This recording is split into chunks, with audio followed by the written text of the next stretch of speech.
దేవాని కృప పొందుటకు నాలోన ఏమున్నది?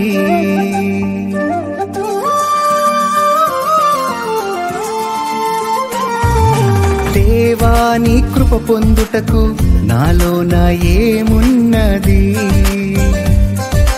దేవాని కృప పొందుటకు నాలోన ఏమున్నది? మలినమైనది నా గతం, చేజారినది నా జీవితం. ఉదయించే నాలో నీ స్వరం, వికసించెనుగా నా హృదయం. యేసు నీ కృపయేగా, ఇది నీ కృపయేగా. యేసు నీ కృపయేగా, ఇది నీ కృపయేగా. ఇది నీ కృపయేగా.